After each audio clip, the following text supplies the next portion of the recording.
Valar Morghulis. Valar Duhais.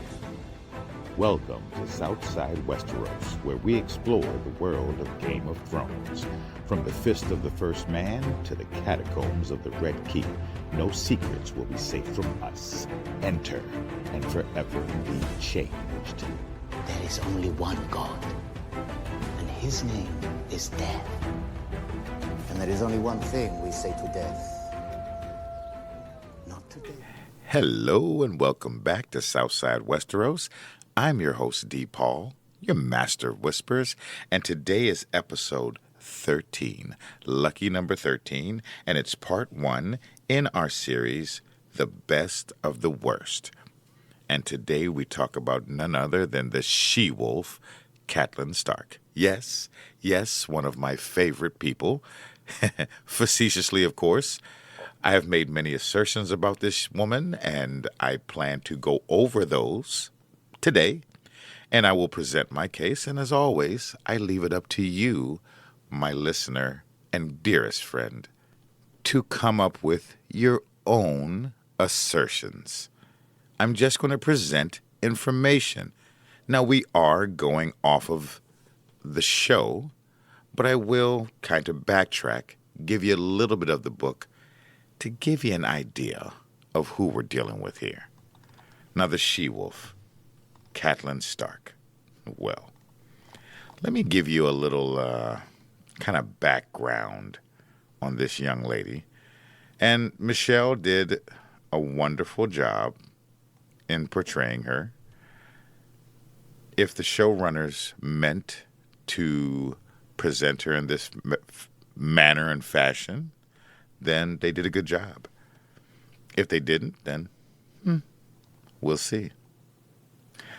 Now, Catelyn, for being a young lady of the North, she was considered beautiful, fair-skinned, amber hair, all the virtues a rugged Northman would want in a woman with long fingers and high cheekbones. She resembled her mother, Minsa, and it was said that Robb, Bran, Rickon, Sansa all got their good looks from her. Now, she tries to follow the words of House Tully, family, duty, and honor. Or that's what she presents to you, and in turn what the viewer is presented by the showrunners, that this woman, this she-wolf, she's fiercely protective of her cubs and would do anything to protect them, and maybe that was her intention. Maybe that's what she meant to do, and she just failed horribly. And she did fail, people. There's no doubt about it. Not only did she fail, but she led her family astray. They were run amok, led asunder, if you will. They were destroyed from within by this woman who was supposed to protect them. So she did the opposite of family, duty, and honor. The opposite of pride, honesty, honorability, all of these things. And she was unprepared to sit at the head of such a noble household. Now, I get it. These are very vicious charges I am levying against the matriarch of the great Stark clan, the mother of one of the most beloved characters in all of Game of Thrones, Arya Stark,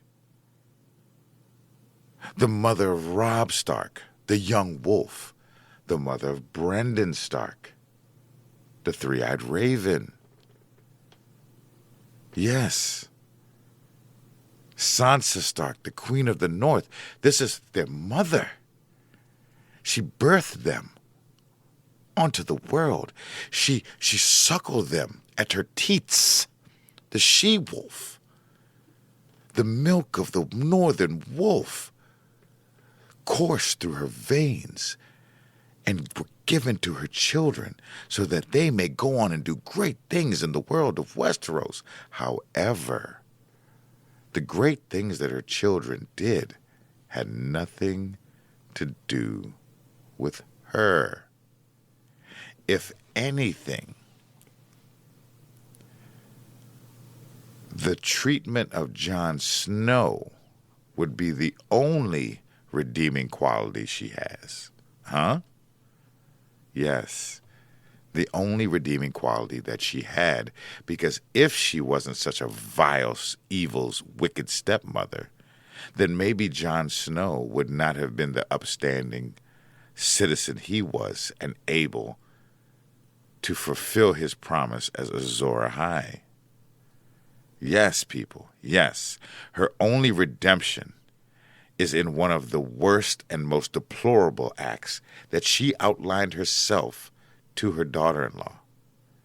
Yes, yes. Now I'm making this woman out to be the devil incarnate, aren't I? Am I or aren't I? You be the judge. But we're going to go through this and we're going to talk about Cat. And maybe you'll see my point. Maybe I'll get hate mail. Maybe we'll have another podcast on it. I don't know. But let's start about it. Let's talk about it anyway. And let's give her a little background. She's the eldest daughter of Hoster Tully, the Lord Paramount of the Trident, Lord of the Riverrun, and the head of House Tully. She was anointed with the 7 oils and the scepter of Riverrun. And she had 2 older brothers who both died in infancy, so thus making her the oldest, causing her father to regard her as his heir, really. So this is kind of where it starts here. If Cat's brothers had survived and lived, then she would have known her place. It's starting to make sense to you. Immediately, I see those wheels turning. But you have to know this in order to understand what was presented to us in the show. So she is known by her father as the heir until the birth of Edmure. So until Edmure comes in, she's pretty much treated like a boy. Now, we're already talking about the rugged, frozen north, people. The rugged, frozen north. So it's already a tough, just rigid and hard environment. Everything is hard and cold. And you got to be hard and cold to survive it. And she is not only hard and cold, but she's also given this masculinity in being referred to as the heir to her father, who was a very tough man in his own right and his own regard. And Edmure kind of makes a little sense now, right? Why he is what he was. But we'll discuss him in a later podcast. I don't think he'll get his own, but he'll have a portion of one that's coming up and you'll like it. She also had a sister, Lysa, and she was 2 years younger than her. So Cat, being the older sister and being masculine, probably didn't treat her very well. Probably teased her a lot, bullied her, took from her. So you can understand why Lysa would later on have the feelings she had towards her and be able to be manipulated so easily against her and everything that came from her. Now, her mother died in childbirth with her 4th son, who also died shortly after. So this is, again, a lot of bad luck surrounding the Tullys, but a lot of bad luck surrounding houses in general back then. Remember, this is AC, this is medieval time, not a lot of medical advancements, more so superstition and the words of maesters who wanted to present themselves as Scotty from Star Trek. I can't do it. You can only believe in me. I'm the only one that can save the realm. A maester. I have all the knowledge and all of the medical amazements. I have the nightshade of Poppy and all these things. You know, that's all you had. So losing a mother in childbirth wasn't really a amazing thing, right? It wasn't. something that you didn't see almost every day. So again, but this, you see this in a lot of the masculine, tough women. You see this, the taking away of the mother figure. And in this society especially, the mother figure is where you get most of your tenderness. You don't get it from your father. Your father is teaching you how to survive. Your father is teaching you how not to get killed, how to kill or be safe. The mother is who gave you that soft hand, that shoulder to cry on, that shoulder to lean on, that comfortable, warm spot in the midst of all this cold north. And so because she lost her mother at a young age and was given this masculine air kind of thing, even when her brother came, she was the boss. And now she's the mother to Liza. Yeah. She had no tenderness or no softness inside her. She was tough as they came. She had the personality of a brick. This is Catelyn Stark as a child. Now, she's raised in River Run. And she was close to Lysa because, again, she had to be this kind of mother figure. And she would play with them, and as well as her father's ward at the time, a little wispy character named Peter Baelish. See, it's all coming together. And just as her younger siblings and Peter were told to listen to her, they were told that she would be the kind of authoritarian figure in their life. And it's not really a focal point of it, and they kind of go against it. But I think there was some things that went on with Brynden and Lord Hoster. There were some things that went on here. Okay, there was something that went on with Catelyn. That her mother's dead, her father's off doing things. Her and Lysa are here. There's more to the relationships going on in River Run at this time than we're really given eye into, especially with Peter Baelish. I'm not saying they did anything, but I think there were stolen moments maybe. There were not puppy love necessarily, but maybe some adolescence coming into our own. She had a very close relationship with her father as well. And this is according to Catelyn, you know. It's said that he cherished her best of all his children, and you would kind of figure that's true. Whenever he would ride off to battle, he would tell Catelyn to look for him. He would turn around, he wanted to see her. And they kind of allude to this later on, but I think the showrunners also had some lazy writing because they didn't really focus on this relationship. And I think it would have helped to humanize her, although I still think she's a filthy character. I think it would have helped to humanize her. But it just goes to show you, you know, what kind of made her this hard kind of character who was created in this frozen north. And she was, again, as I told you in Ned's podcast, if you hadn't listened to Ned's podcast, please go back because I get into this, but she was originally betrothed to Brandon Stark. Brandon Stark was the best of the best. He was that guy. He was Robb Stark. He was made for this. He wanted all the smoke. He didn't care. He wanted to be the boss man. He knew, I'm going to take over the North, and I got to be the one everyone looks up to, and that's who she wanted to be with. But then Brendan died. So then she had to be with Eddard Stark. Now, you have to understand that when she was betrothed to Brendan, she started to crave power. And this is also a common theme amongst some of these powerful women presented to you. They all had this common theme that they craved power.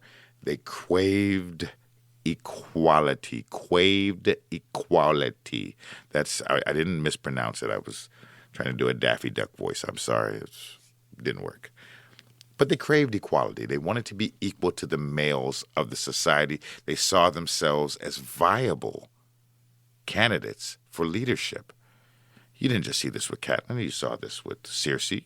You saw it with Daenerys. You saw it with Elia Sand. You see this over and over again. And I think this is a bit of feminism that George R.R. throws in there for you. He throws in this feminist theme to let you know. I think Brienne of Tarth and Arya, all of this is his goal of throwing feminism into a very misogynistic society and a misogynistically themed story. So let's go where we meet her, because we spend a little time. I'm showing you who she is, and we're going to show you where she meets. So we have to remember that we meet Kat in Winterfell advising Ned. And the advice she gives Ned is counter to the advice in the book. In the book, she is really for the merging of the Stark and the Lannister households, especially Sansa and Joffrey, so that one day they would live in King's Landing. She wanted to go down to King's Landing. See, that was her ambition, and I think if they had presented this in the show that way, her character's choices would have made more sense. But because they didn't, then I have to look at her choices as stupid. I'm sorry. It's stupid. It's stupid. So we're not gonna rewrite history here. We're not gonna get into events we've already talked about in terms of King's Landing. But we're gonna talk about everything moving forward. So Bran is in a coma. She stays by Bran's side for 8 days. I don't know what the significance of the 8 days was. And any mother that I've talked to says they would have never left Bran's side until he woke up. So that's our first indication that Kat does not solely give in to just being a mother. She doesn't just solely give in to being the Lady of Winterfell. She wants more. She wants to pick up a sword and exact revenge. She wants to, and it's more so than the revenge of a mother. She wants to go out here and she wants to be the one to get whoever did this to her son. But is it that someone did something to her son, or is it that she feels her pack was attacked and she has to now go on the offensive? I think it's the latter, people. Because if it was really about your son, you're not leaving. You're not leaving his side at all. Revenge be damned. It's about this kid and whether he's going to live or die. No, Kat. It was about them coming after you. And then what put the cherry on top is when the assassin came after Bran. Now remember, Kat didn't like those wolves, but that wolf saved Bran, right? So if you want to go into her instincts suck all around because she didn't even like the wolves. But the wolves saved her and Bran. And after that knife struggle, she got in her feelings.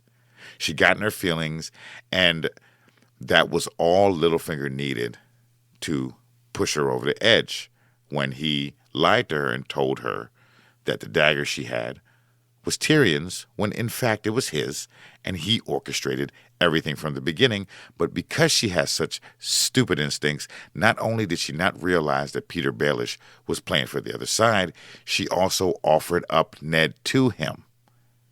Because she didn't really care about Ned either. But, again, I digress. Going a little further, we're going to get there. I'm going to slow it down a little bit, take it to where we are. And so we know what she's done from the last podcast, which is she went to the inn at the crossroads. She ran into Tyrion, who recognized her, by the way. So I want to remind you that I think a lot of people forget that portion of that scene because so many other prominent things happened. But she initially was attempting to go unnoticed. Why? Because she wasn't supposed to be on the road anyway. The Lady of Winterfell on the road without an army? Come on. Again, another move that made no sense. You are the Lady of Winterfell. Your husband has enemies everywhere. You had to be begged by Sir Roderick not to go on your own. She's lucky she even made it. So when Tyrion recognizes her, that's when she took him hostage.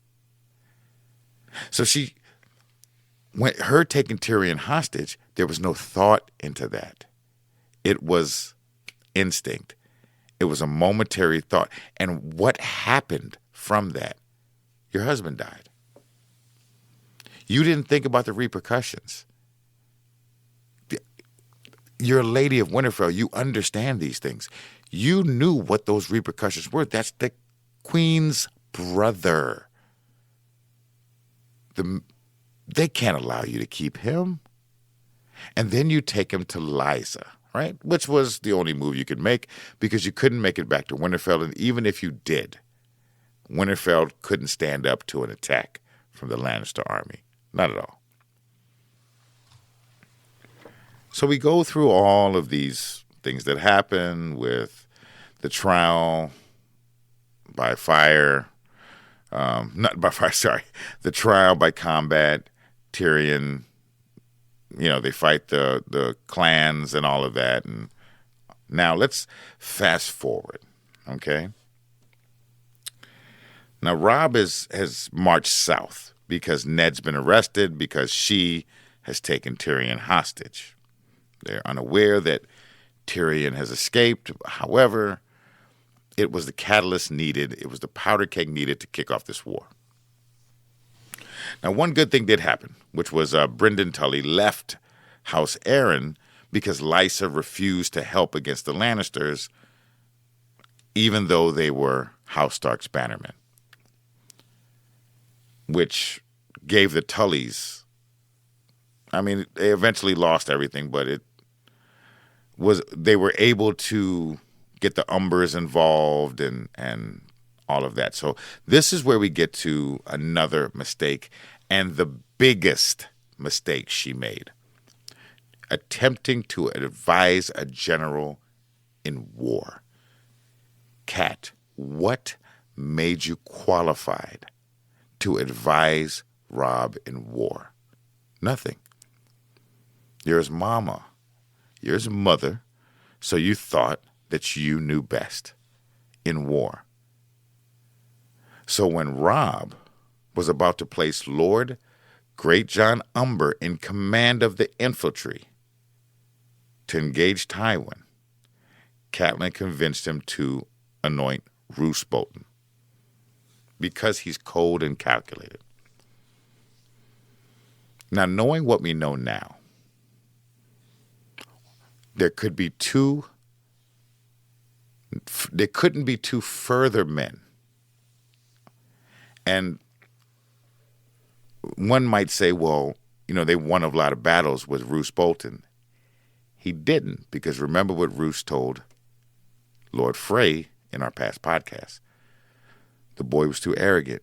He ignored his advice at every turn. So if she had kept her mouth shut and allowed Great John Umber to command the infantry, Robb might still be here today. Right? So she leaves. Well, Robb wants her to return north. But she stays with the army because her father's dying and she wanted to go see him. Now here's where she makes her second mistake. They get to the Green Fork, and of course we talked about this, negotiated with Lord Frey. She's supposed to negotiate with him. Now, she enters into the negotiation and gives everything away and gets nothing. She promised everything, Robb's hand in marriage, to the phrase for a bridge. The future king and the king of the north, you give away his hand for a bridge.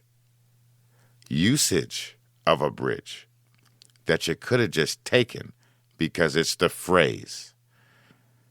But again, Cat, again, you don't know your place. This is over your head. And you don't even know what you want. You just want to be in the mix. You want to be a baller, shot caller, 20-inch rims. You give this away. And not only did you give Robb away, you give Arya away, who you left, by the way, to come out and play general, to play war. You left Bran in a coma, Rickon without his mother and father and older brother in a coma, and older brother gone, and Jon Snow gone, and Sansa gone, and Arya. I'm sorry, you didn't leave her there. That's right. You stayed behind while she went to King's Landing. Right, so Arya's playing with cats and a dancing master right now. Now, she is present during Robb's victory at Whispering Wood.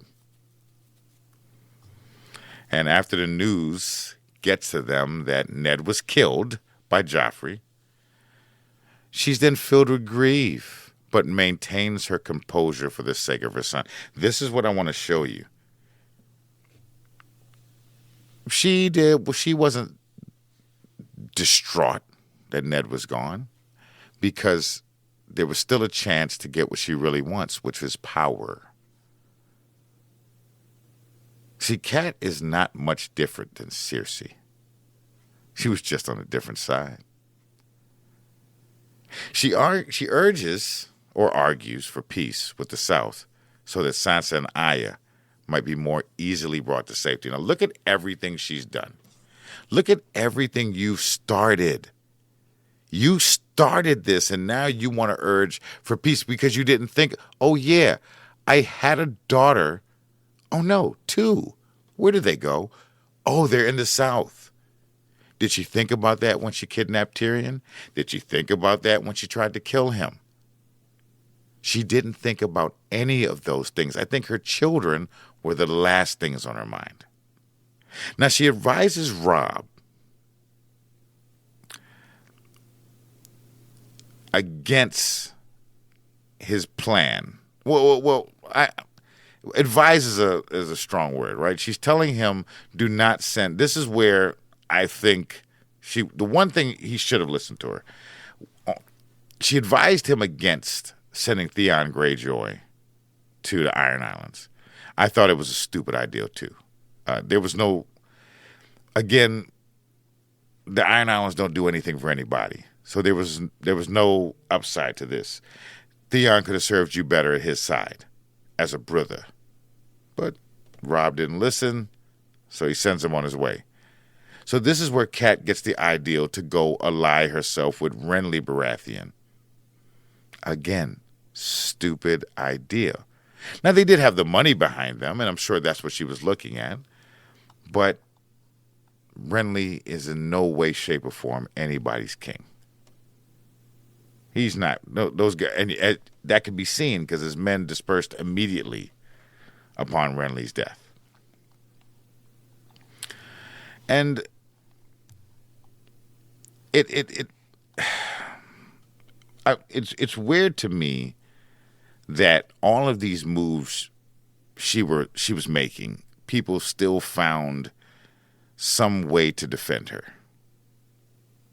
Now, again, guys, I get it. I get it. This is you're thinking, wow, I'm being very tough on her, right? She's making decisions on the fly. She's trying to do what she can do. No, she should have stayed her butt in Winterfell. It's what she should have done and allowed this thing to play out. That's what she should have done. But she left Winterfell to exact some kind of revenge on her own. She wanted to be the instrument of destruction.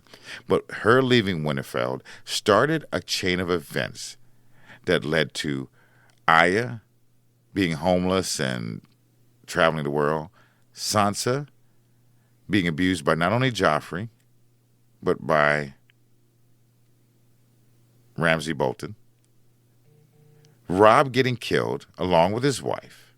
Her husband getting killed. This is what this started. And look at the chain reaction of houses that fell because Cat didn't stay in the house.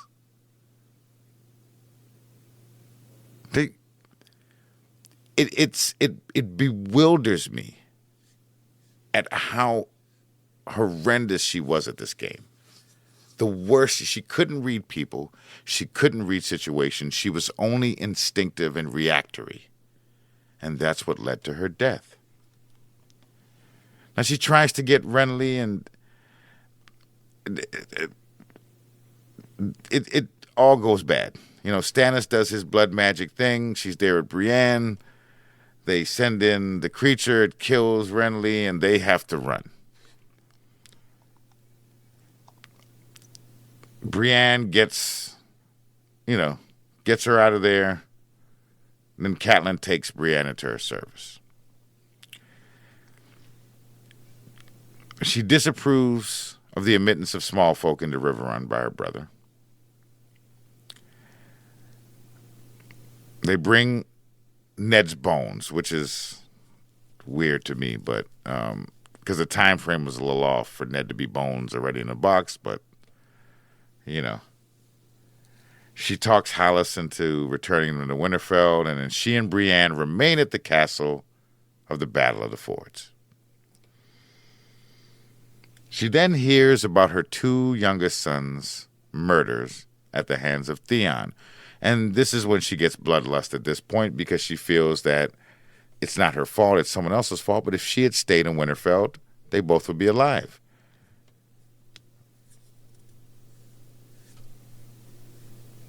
This is when she meets with Jaime Lannister and makes another mistake.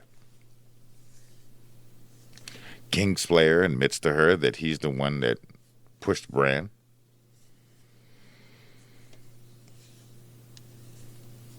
But he tells her he didn't send the killer to kill Bran. He did push him, though. Now she frees Jaime in an attempt to exchange him for her daughters, who she has put in this situation. In doing so, puts Robb in a situation and pretty much destroys his position and guarantees his death. Right? She's placed under house arrest. And Robb, again, he's in a position here because this is his mother, and his bannermen want revenge. So what she's done, now understand this. You may say, well, that's her daughter. She's a mother. She's trying to do something. She did not understand where she was. Her son is the king of the north and the head of some of the most savage men in all of Westeros. And she emasculated him because he should have killed her for what she did. It was treason. Now he's not going to because it's his mother. And so that's the position she put him in, where he couldn't do what he needed to do to gain his men's respect. And because she let him go, now they only had the two other Lannisters as bargaining chips for his sisters.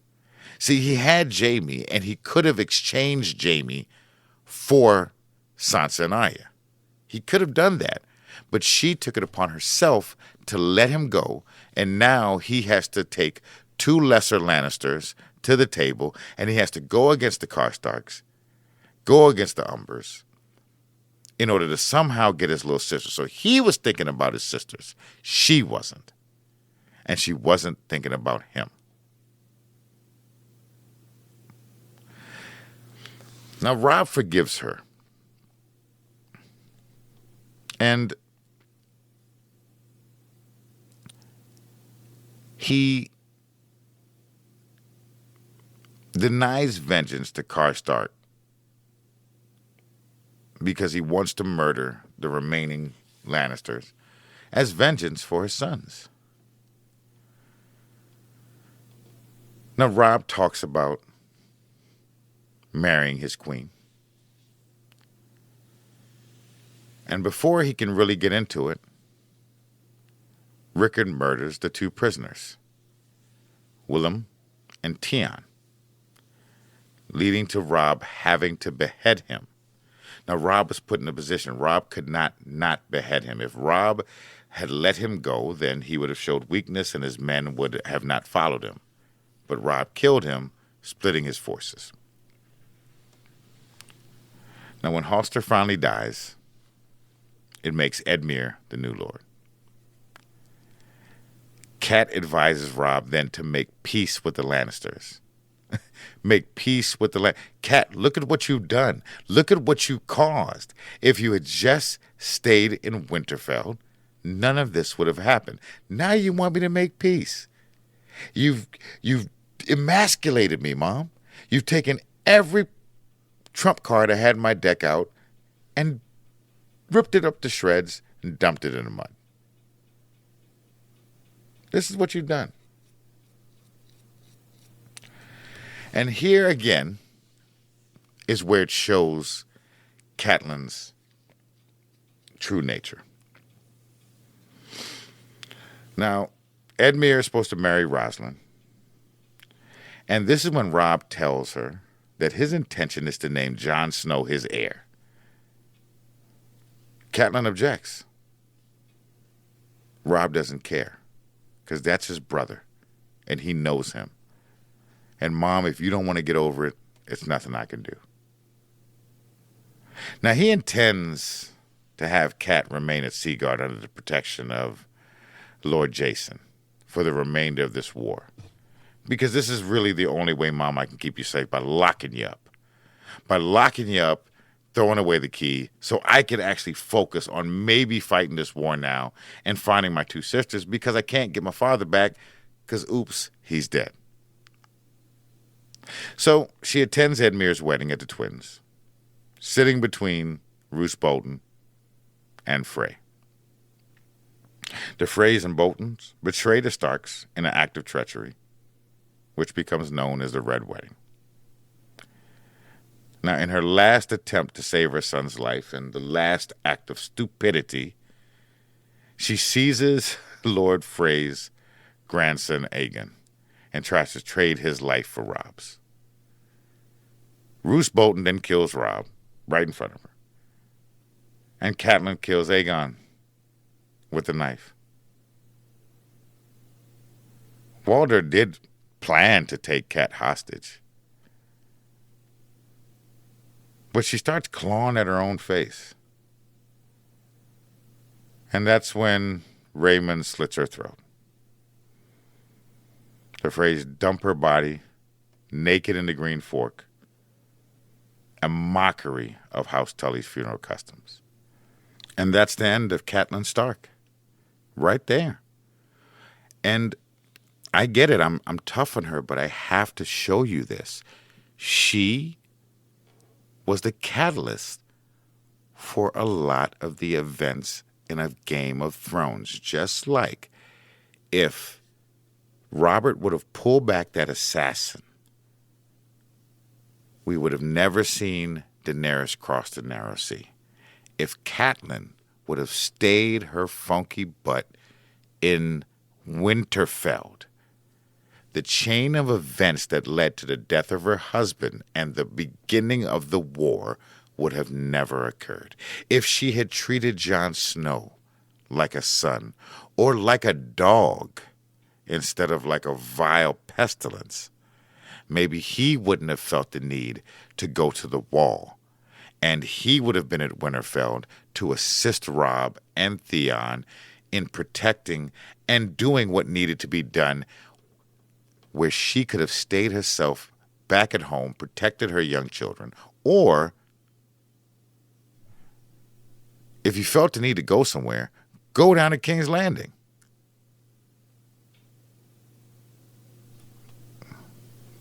Hello? Is this thing on? So, and what makes it, anybody can make a mistake. 1, 2, 3. She's made 100 of them. Roose Bolton? I wouldn't trust Roose Bolton to clean out my toilet, let alone be a general of my son's army. Peter Baelish? You can't see that guy coming? You're with one of the best guys in the whole show, supposedly. And you get him killed? You get your son killed? Come on. You forgot about your daughters? Come on, guys. She's not Mother of the Year. She made a lot of mistakes here. But I do encourage you to look into the book, because this is not the end of Cat in the book. I'll give you a hint. She's actually brought back and she joins the Band of Brothers. Yes, Catelyn Stark is resurrected. Fun fact, Nymeria, Arya's wolf, is responsible for pulling her dead body out of the Green Fork so that Beric can resurrect her from the Lord of Light. And she was a believer in the old gods. So I've given you a lot to digest here. I've given you a lot to focus on. I do like the portrayal of Cat. I do think she made for a very interesting villain. I don't think you realize she was a villain. And when you now go back and watch the show and you see a lot of these moves, I want you to look at a lot of her facial cues. And I want you to look at some of the way her mouth would purse up in the end and how she would almost be growling and searing. And Michelle did a great job in letting you see a person who was filled with rage and anger.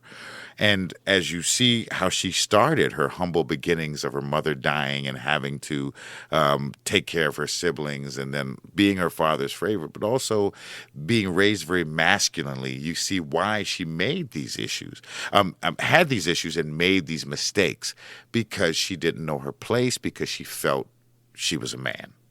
Not in the traditional sense, but she felt she was equal to a man and could make her decisions like a man and not have the repercussions they did.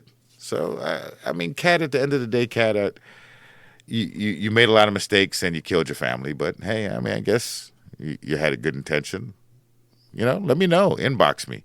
Tell me what you feel. If you want to come back, I would love to debate somebody on this. Because there's a lot more. There's a lot. I could probably give you a 7 or 8 part series on why Cat sucks, but I think that's already copywritten because I'm not the only one that feels this way, people. But I've had fun with you. This is another long one. I didn't plan this out to be, as long as this is gone. I thought this was actually going to be like a 15 or 20-minute podcast, but it exceeded that. But did you have a good time? I know I did. Stay tuned for next week's episode because it's part 2 in this series, and you're probably not going to be surprised at who it is, but I can't tell you now. I got to make you come back, but it's been fun. Thank you. I'm D. Paul, your master of whispers, and as always, keep coming back to Southside Westeros. Thank you for listening to Southside Westeros. We look forward to you coming back and visiting us again. If you want to email us, you can reach us at southsidewesteros@gmail.com. You can also reach us at Southside Westeros at both Instagram, Facebook, and Twitch. We're SS Westeros at Cup of Coffee and Twitter. If you want to donate to the program to keep getting this great content, please donate to our Patreon or our Cash App. Both are Southside Westeros. Valodoharas. And may the Mother bring 7 blessings to you all.